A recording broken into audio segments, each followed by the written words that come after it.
2021년 맥주 감사절을 맞는 우리들에게는 예년의 맥주 감사절과 생각해 보면 정말 뜻깊고 감격하고 새로운 은혜의 시간이다라고 감히 말할 수가 있습니다. 우리는 준비 기도회를 은혜 가운데 마치고 오늘 이렇게 하나님 앞에 맥주 감사절 감사 예배를 드리고 있습니다. 오늘 저는 여러분과 함께 감사에 집착하시는 하나님이라 하는 제목을 잡아보았습니다. 본래는 제가 생각했던 의도는 왜 하나님은 그렇게 감사에 집착하실까라고 하는 제목이었는데 너무 길어서 압축하다가 보니까 이렇게 되었습니다. 성경에서 빈도수 면이나 강조 측면에서 볼 때에 가장 중요하게 언급되어지고 다루어지는 두 단어가 있다면 믿음이라고 하는 단어와 감사라고 하는 단어일 것입니다. 이 두 단어는 우리 기독교에서 빼놓을 수 없는 가치입니다. 이 두 단어의 본질을 깊이 묵상해 보면 믿음과 감사는 그 맥을 같이 하고 있습니다. 믿음의 크기는 감사의 크기와 정비례합니다. 믿음의 우물에서 퍼올린 것은 감사입니다. 믿음의 우물은 우리들에게 생수를 끌어올려 주는데 거기에서 올린 것이 감사라는 것입니다. 광야 40년을 졸업하고 이스라엘 백성들이 가나안 땅에 들어가게 됩니다. 어떻게 하면 이들에게 복을 받게 할 수 있을까? 하나님께서 세 가지 절기를 명하십니다. 첫째는 유월절이고, 둘째는 맥주절이고, 셋째는 수장절입니다. 여러분께서 잘 아시는 대로 유월절은 430년 노예 해방을 하나님께서 이스라엘 백성들에게 베풀어 주심에 그 해방절에 대한 감사입니다. 맥주절은 곡식을 파종하고 그리고 그 첫 열매를 거둔 것에 대하여 77, 7주, 7주 그리고 그 다음 하루를 보태서 77절이라고도 하고 혹은 50일 동안 하나님 앞에 감사 예배를 드린다고 하여 오순절이라고도 합니다. 수장절은 1년의 농사를 다 지어놓고 창고에 들인 후에 하나님 앞에 감사의 예배를 드리는 추수감사절입니다. 그러면 이 세 가지 절기의 공통점은 여러분께서 익히 아시는 대로 감사입니다.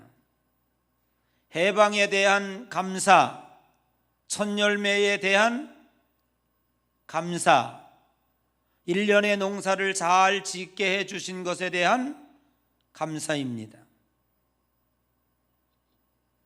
감사는 기독교 신앙의 꽃이며 열매인 것입니다. 맥주 감사절 절기를 지키면서 우리는 이런 생각을 해보았습니다. 하나님은 여러 가지 기독교 가치도 많이 있는데 어찌 이렇게 감사에 집착하실까?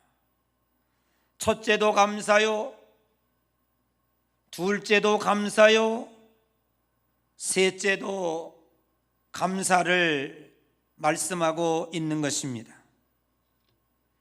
하나님께서 이토록 감사에 집착하시는 데 되는 그만한 영적인 이유가 있을 것입니다. 왜 하나님은 이렇게 성도들에게 감사하는 자가 되라, 범사에 감사하라, 감사로 하나님께 아뢰라, 모든 것에 꼭 감사를 겸하여 명하고 있는 것입니다.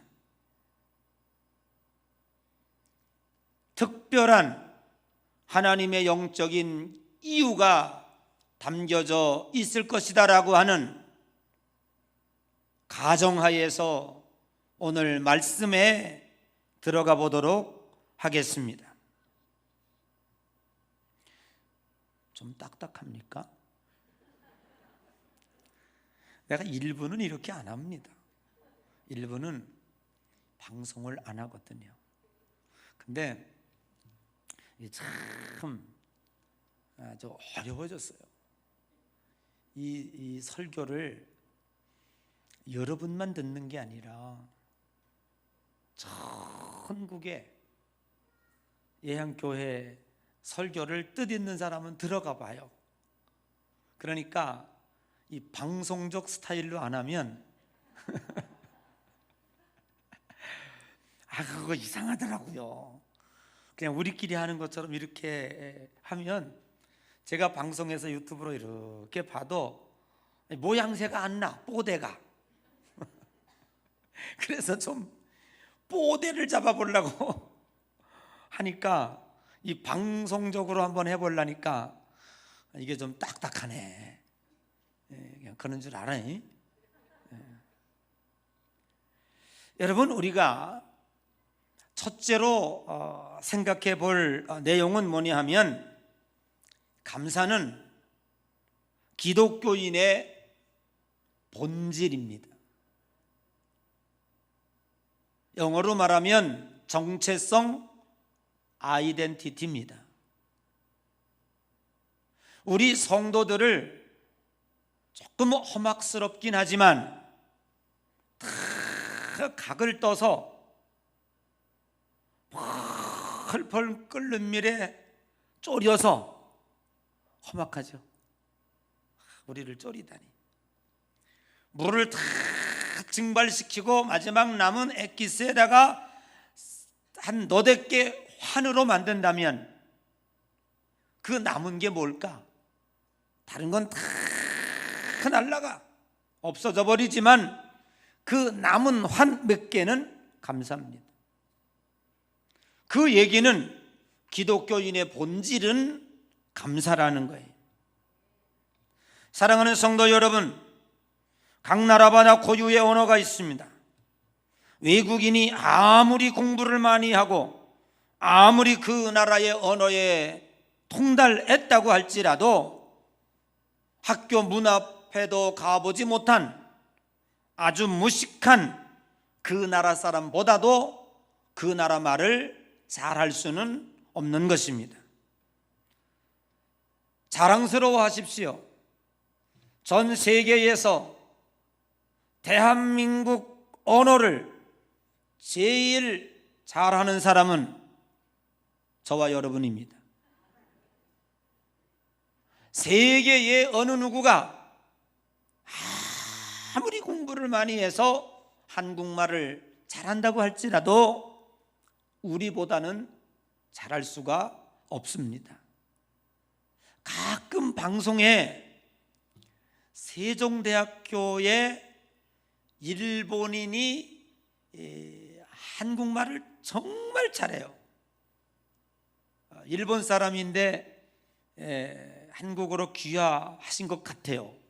거기 교수를 하고 계시는데 방송에 나와서 가끔 이제 그 이야기를 하는데 어쩌면 저렇게 외국인이 한국말을 잘할까 생각해요. 근데도 우리가 보면 어설퍼, 뭔가 어설퍼. 한국말을 그렇게 잘하는데도 어설프단 말이에요. 그거는 한국말을 배우긴 배웠는데 너 한국 사람은 아니구나 금방 알 수가 있는 거예요. 여러분, 하나님 나라에도 하나님 나라의 언어가 있고 사탄의 나라에도 사탄의 언어가 있습니다. 각 나라마다 고유의 언어가 있는 것처럼 하늘나라에도 하늘나라 언어가 있고 사탄의 나라에도 언어가 있습니다. 그런 측면에서 볼 때에 감사는 하나님 나라 언어입니다. 불평은 사탄의 나라의 언어입니다. 기억하십시오.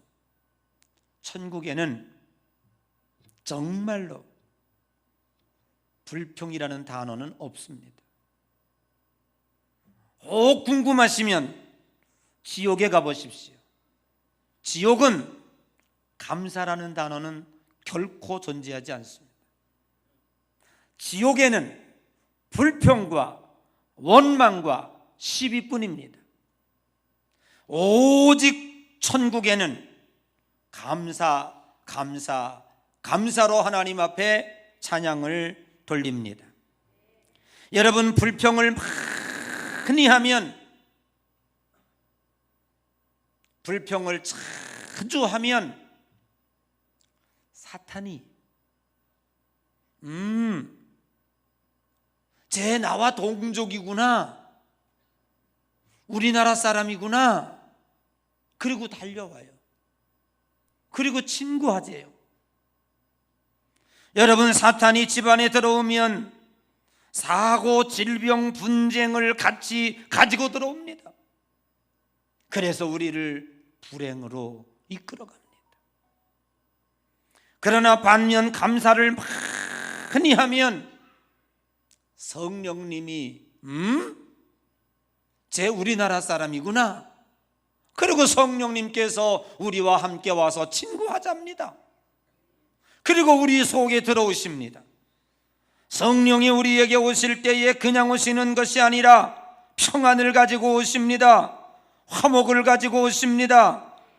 하는 일마다 잘 되는 형통을 가지고 오십니다.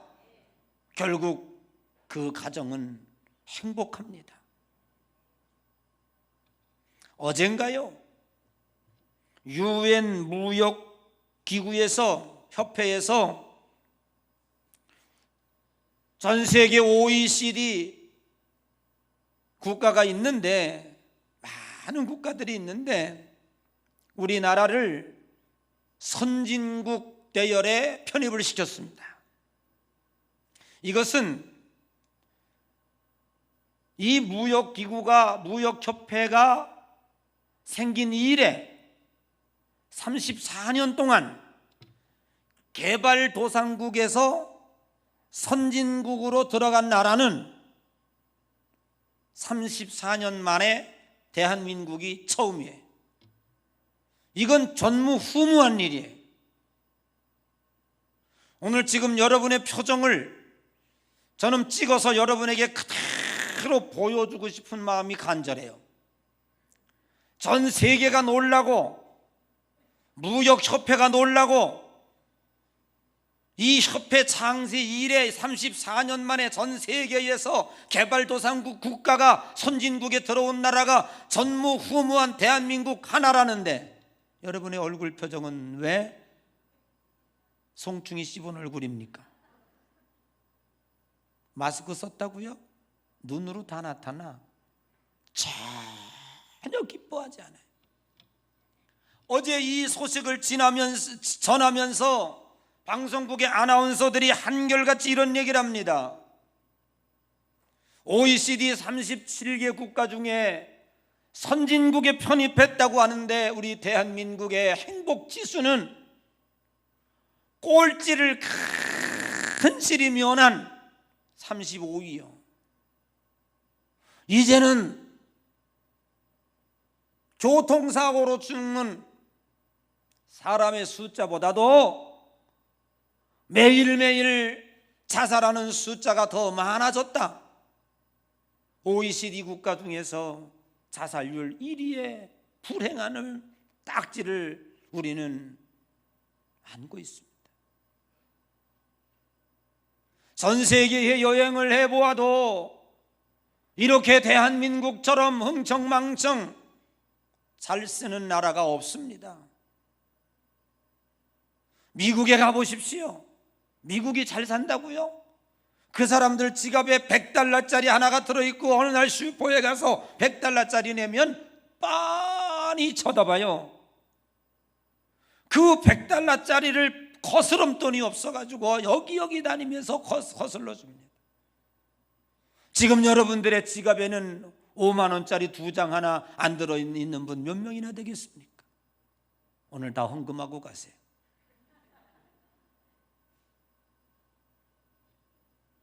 $100 해봐야 10만 원이에요. 11만 원이에요. 그런데도 우리는 불행하다고 그래요. 전 세계에 꼭지만 놀면은 뜨거운 물, 차가운 물이 줄줄 나오고 봄, 여름, 가을, 겨울 쾌적한 환경 속에서 전 인구의 85%가 사는 나라가 어디 있단 말입니까? 최선진국도 이러한 삶의 조건을 가지고 사는 나라는 없습니다. 옛날에는 선진국을 여행할 때마다 얼마나 부러웠는지 몰라요. 그런데 이제는 한국이 부러워하는 나라가 전 세계가 부러워하는 나라가 됐어요. 그런데 우리는 왜 행복하다고 말하지 않을까요? 이거는 혹시 정치하는 사람이 제 설교를 듣는다면 깨달았으면 좋겠어요. 이거는 정치하는 사람들의 철저한 잘못입니다. 정확히 말하면 대통령들의 잘못입니다. 돈을 많이 벌게 하고 백성들의 주머니를 채워주면 저들이 행복할 줄 알았던 것이 오산입니다. 그리고 종교 계통의 학교를 다 막아놓고 기도도 못하게 하고 성경도 못 가르치게 하고 더 나아가서는 교회가 적폐인 양 때려잡습니다. 그 중에 모 방송, 민영방송은 아주 그걸 사명으로 알고 있습니다. 돌가마니에 돌은 돌가마니입니다. 그러나 쌀가마니에 들어있는 돌 5개는 그것이 쌀가마니에 돌 5개가 들어있다고 하여 쌀가마니가 돌가마가 되지 않습니다. 그런데 지금까지 정치하는 사람들은 우리 기독교에 돌이 몇 개 있다고 하여 기독교 전체를 돌가마니라고, 그래서 또 방송에서 그러니 자라나는 젊은 세대들이 기독교를 개독교라고 그러고, 그래서 청년 아이들이 아직도 나 교회 나가 그러면 너 아직도 교회 다니니? 이렇게 될 지경이 됐다고 하니 이것이 사회 분위기입니다. 이 분위기는 누가 만들었어요? 정치하는 사람들이 팩트로 이 구조를 만들어 놓은 거예요. 회개하여야 합니다. 학교에서는 국민윤리가 회복돼야 되고 도덕 과목이 회복돼야 되고, 사회에 나오면 기독교, 불교, 천주교 할 거 없습니다. 그래도 일단 종교를 중요시 여겨야 합니다. 그리고 성직자를 우대하여야 합니다. 여러분, 놀라운 통계가 있습니다. 우리나라가 무신론자의 통계가 이제는 유신론자보다도, 종교를 가진 인구보다도 종교를 갖지 않는 인구가 추월했습니다. 50%가 넘었습니다. 여러분, 전 세계적으로 이런 나라는 없습니다. 불교든 힌두교든 이슬람교든 기독교든 어느 나라든지 종교는 있습니다. 그런데 이게 웬일입니까? 점점 갈수록 종교 인구가 줄어들어요. 불교 인구는 말할 것도 없습니다. 옛날에는 우리나라 불교 인구가 50% 가까이 된다고 그랬어요. 문화공부부 정확한 통계에 의하면 14%? 천주교 4.5%? 기독교? 이거 문화공부부 통계죠. 17%. 이제는 기독교가 그래도 장자 종교가 됐어요. 그럼에도 불구하고 젊은이들에게 물어보면 앞으로 종교를 갖겠다는 아이들보다 종교를 안 갖겠다는 아이들이 훨씬 더 많습니다. 이거는 앞으로 우리나라가 불행이 더 심각해질 것이라는 사실을 우리들에게 예고편으로 보여주는 것입니다.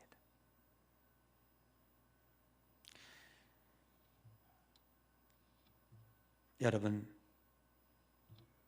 우리가 잘 사는 것도 중요하지만 내가 내면의 세계에서 인생을 살아가면서 행복감을 느끼는 것은 더 중요합니다. 그 행복은 풍요로움에서 오는 것이 아니라 내 마음의 충실함에서 오는 거예요.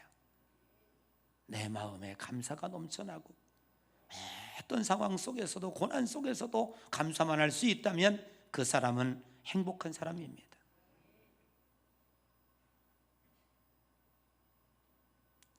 불평의 터널의 끝은 반드시 불행입니다. 그러나 감사의 터널의 끝은 반드시 축복입니다. 그렇기 때문에 하나님께서는 왜 이렇게 감사에 집착할 수밖에 없는가? 그것은 우리를 행복하게 해주시기 위한 유일한 방법이기 때문에 그렇습니다. 두 번째는 히브리서 11장 6절에서 한번 그 해답을 찾아보려고 합니다. 우리 히브리서 11장 6절 우리 노랗게 한 것만 읽어보십시다. 시작. 믿음이 없이는 하나님을 기쁘시게 못하나니. 아멘. 믿음이 없이는 하나님을 기쁘시게 못하나니. 그런데 이 말씀은 어디서 나왔습니까? 그 앞절에 히브리서 11장 5절에 에녹은 죽음을 맛보지 아니하고 하나님께 들림받은 복을 받은 인물입니다. 우리도 죽음을 당하지 않고 곧바로 하늘나라에 들어갈 수만 있다면 이 얼마나 좋은 일이겠습니까? 그런데 창세기 5장은 도대체 에녹이 어떤 신앙을 가졌기에 이와 같이 죽음을 맛보지 아니하고 하늘나라에 올라가는 축복을 받았을까? 창세기 5장에서 고작 우리들에게 이야기해주고 있는 것은 하나님과 동행하니 그가 죽음을 맛보지 아니하고 하늘나라에 올라갔다, 요 정도뿐입니다. 이것 가지고는 도저히 우리가 에녹에 대한 신앙을 분별할 수가 없습니다. 그런데 여기 히브리서 11장 5절이 그 궁금증을 풀어주고 있습니다. 뭐라고 말하고 있는 거 아니? 히브리서 11장 5절에 믿음으로 에녹은 죽음을 보지 않고 올려졌으니 하나님이 그를 옮기심으로 다시 보이지 아니하였느니라. 그는 옮기기 전에 어떻게 한다고요? 하나님을 기쁘시게 하는 자라 하는 증거를 받았느니라. 자, 이제 한번 퍼즐을 맞춰보십시다. 에녹은 하나님을 거꾸로 한번 올라 증명해 보는 거예요. 하나님이 어찌 그리 에녹을 축복하셨는지, 죽음을 맛보지 아니하고 하나님 나라로 올라가는 이 엄청난 축복을 성경에 딱 3절 기록하고 있는데도 불구하고 에녹이 그런 축복을 받았어요. 그 이유는 하나님을 기쁘시게 하는 자라라고 하는 사람이에요. 그런데 6절 말씀에 믿음이 없이는 하나님을 기쁘시게 못하나니 하나님을 기쁘시게 했다라고 하는 말은 뭐냐면 에녹은 믿음의 사람이었다라는 거예요. 아멘. 그렇지 않습니까? 믿음이 무엇이냐라고 물어본다면 하나님을 기쁘시게 하는 자예요. 그러면 누가 하나님을 기쁘시게 하는 자냐라고 묻는다면 믿음 있는 자예요. 그건 아멘 되지요? 아멘이 됩니까? 야, 이거 마스크 써도 좀 해봐. 그거는 그 정도는 아멘 되지. 그런데 여기에 문제가 있어요. 도대체 믿음만큼 추상적인 단어가 어디 있습니까? 아이고 저 사람 믿음 좋아. 도대체 뭐가 좋다는 거예요? 교회 잘 나온다는 거예요? 뭐 봉사 잘한다는 거예요? 뭐 헌금 잘한다는 거예요? 도대체 뭐가 믿음이야?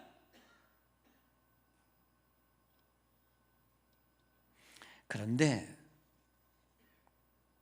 이 믿음에 대해서 성경은 다 짝이 있습니다. 믿음이라는 것은 뭐냐면 감사입니다. 감사의 크기만큼이 그 사람의 믿음인 거예요. 그냥 하면 할 필요 없어요. 성경에 증명이 되고 있습니다. 제가 여러분들에게 어거지로 하는 소리가 아니에요. 여러분 누가복음 17장 11절에 보면 나병 환자 10명이 등장합니다. 소리를 지르고 우리를 불쌍히 여겨달라고, 그리고 예수님께 와서 떼를 씁니다. 그러니까 예수님께서 너희 몸을 제사장에게 가서 보여라. 저들이 순종하고 제사장에게 보이러 가는데 벌써 문둥병이 어린아이의 살같이 깨끗해졌어요. 여러분, 순종하려고 시도만 해도 하나님은 축복하시는 거예요. 아멘. 그런데 얼마나 좋습니까? 여러분, 이때 당시에 문둥병 환자는요 가족하고도 못 살아요.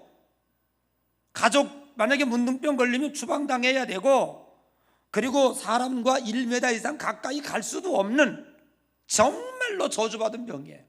그런데 그 병이 깨끗하게 됐으니 얼마나 기뻤겠어요. 그냥 사랑하는 가족에게 달려가서 나 병 났다 그러고 싶었겠죠. 그런데 그 중에 한 사람, 사마리아 사람 한 사람이 크게 소리를 지르면서 하나님 앞에 영광을 돌리면서, 그리고 예수님 앞에 엎드려 경배하고 감사했어요. 그랬더니 누가복음 17장 19절, 이거는 읽어야 됩니다. 누가복음 17장 19절 다 같이 시작. 아멘. 자, 이것도 한번 퍼즐을 맞춰 봐야 돼요. 일어나, 이르시되 일어나 가라. 내 믿음이 너를 구원하였느니라. 여기서 믿음이 등장합니다. 그런데 이 믿음은 어떤 믿음입니까? 예수님께 와서 소리를 지르며 영광을 돌리고 엎드려 감사하는 믿음인 거예요. 그럼 왜 감사가 이 나병 환자의 믿음이었는가요?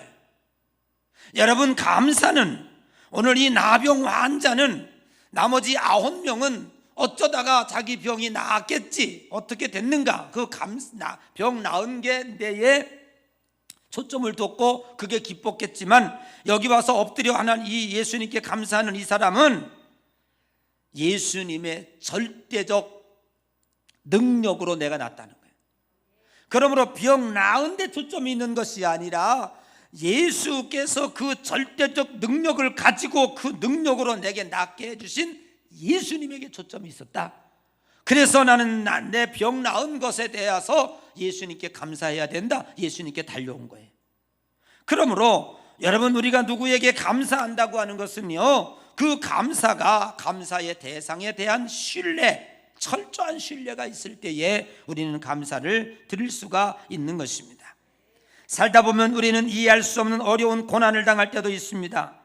여러분, 이렇게 어려움 가운데 감사할 수 있는 것은 지금도 전능하신 하나님이 살아계시고, 그 하나님이 나를 사랑하시고, 그 하나님이 나를 돌보고 계신다는 믿음 때문에 감사하는 거예요. 환경을 보면 도저히 감사할 수가 없어요. 감사가 가능하지 않아.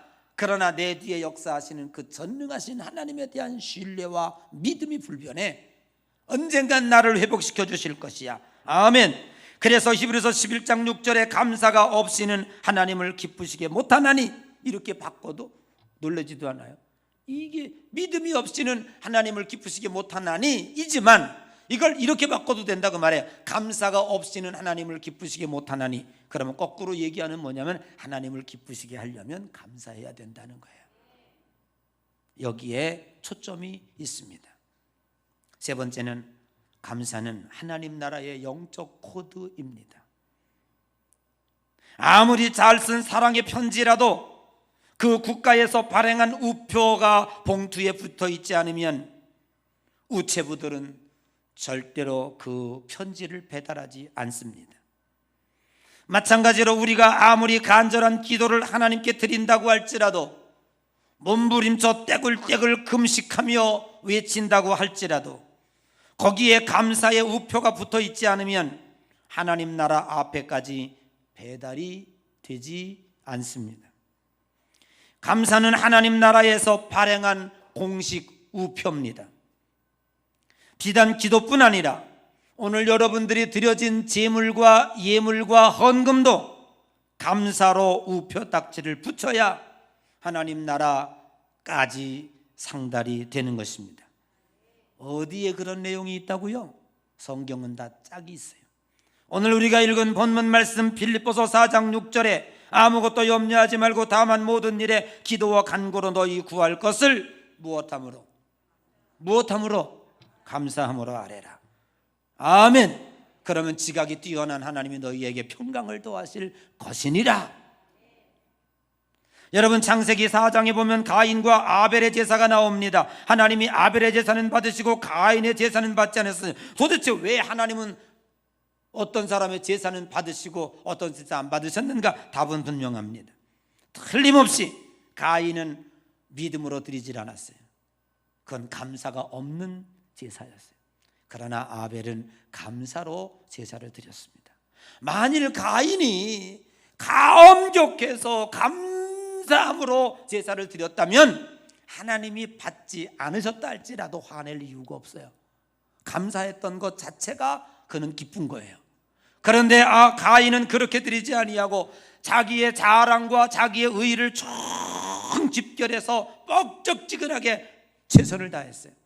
하나님이 칭찬해 주어야 기쁠 텐데 안 받았어요. 그러니까 화딱지가 났어요. 하나님, 이럴 수 있을까? 여러분, 우리는 매사에 살면서 질병이 와도 고난이 와도 고통이 와도 우리는 하나님 앞에 불평하지 않아요.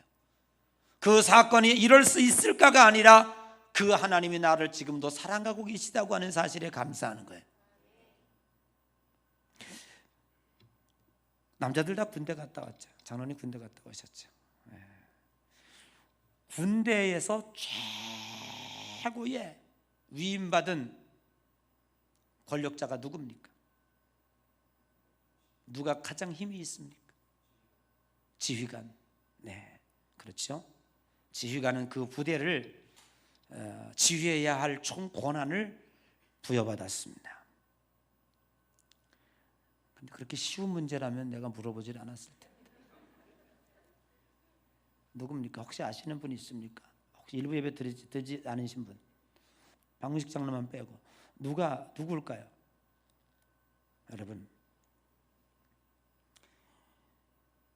군대에서 지휘관보다도 더 월등한 권위와 권력을 부여받은 자가 보초입니다. 경계병입니다. 어느 누구도 보초의 허락 없이 그 부대를 들어갈 수가 없습니다. 그런데 우리는 초병에 대한 걸 다 배웠잖아요. 경계병에 대한 이 과목을 다 배웠잖아요. 실탄을 들고 전시에 총을 가지고 위병소, 초소마다 지켜요. 내가 초소를 잘 지켜야 내 부대에 있는 모든 장병들이 그 안위가 보장된 거예요. 뚫리면 안 되는 거예요. 딱 총을 들고 지키고 있습니다. 그냥 칠흑같이 어두운 밤에 바스락 소리가만 나도 이 보초병은 꼼짝마, 손들어. 그리고 세 번째 나오는 말이 있어요. 깨구리. 그래요. 그러면 올챙이. 그러면 불을 팍 켜고 문을 열어주고 통과. 그렇게 합니다. 그런데 뭔가 인기척이 있어요. 칠흑같이 어두워요. 초병이 꼼짝마, 손들어. 그리고 올챙이 그랬어요. 그랬더니 두꺼비. 이유 불문하고 그때 마침 지휘관이 그날의 암구호를 까먹고 어제의 암구호를 두꺼비 그랬어요. 이 보초병은 이유를 불문하고 즉시 사살입니다. 딱 그 자리에서 사살입니다. 이것이 보초병의 권위입니다.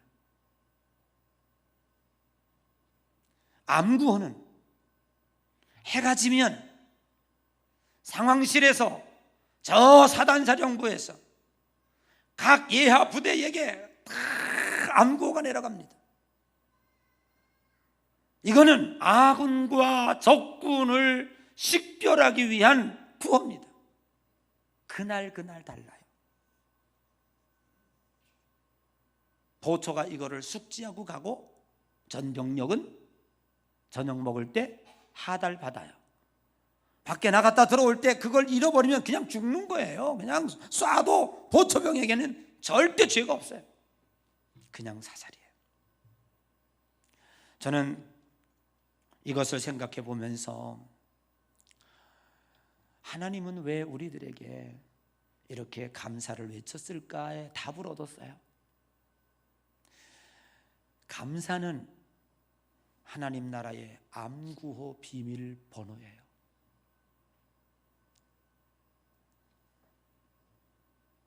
질병이 왔어요.